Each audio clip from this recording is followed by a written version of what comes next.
Les écueils, il en existe beaucoup, mais si l'on essaie de généraliser, la tentation peut-être la plus funeste, c'est d'utiliser des solutions qui sont toutes éprouvées, au fond de ne pas faire de coûts humains, de faire du prêt-à-porter. Un exemple simplement, autant ménager le régime matrimonial pour favoriser le conjoint survivant. On aura peut-être la volonté de choisir la communauté universelle avec attribution intégrale au conjoint survivant.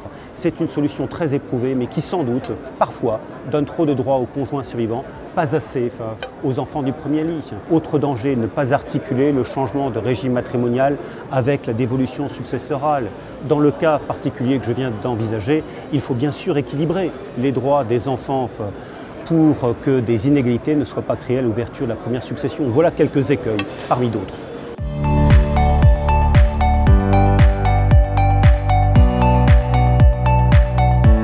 Les conseils sont fonction bien sûr du régime matrimonial qui va être adopté, mais peut-être dans quelques cas particuliers, envisageons par exemple la séparation de biens. Pour donner un autre exemple, la société d'acquêt peut être une solution extrêmement intéressante, mais là encore, il faut la concilier avec des principes généraux. La mutabilité contrôlée du régime matrimonial, ne pas concevoir la société d'acquêt de telle manière qu'elle crée une forme de potestativité qui serait contraire, sans qu'on le comprenne, à un ordre public. S'interroger systématiquement sur la volonté profonde des époux dans une recherche d'anticipation.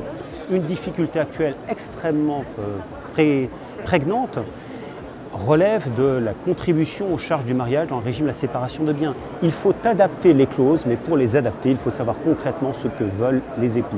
Les solutions existent très souvent, mais peut-être les interrogations ne sont-elles pas toujours suffisamment au rendez-vous.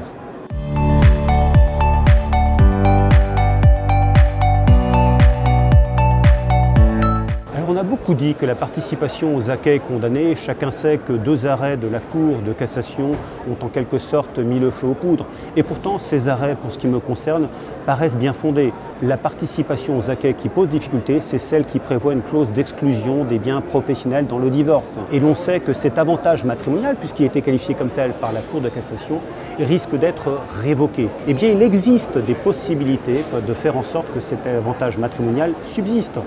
Concevoir une société d'acquêt basée sur une séparation de biens qui s'affirme avec une clause de participation aux acquêts liée indivisiblement à notre fameuse clause, de sorte que si elle est contestée dans le divorce, eh bien c'est la participation aux acquêts qui tombera et on en reviendra à une séparation de biens.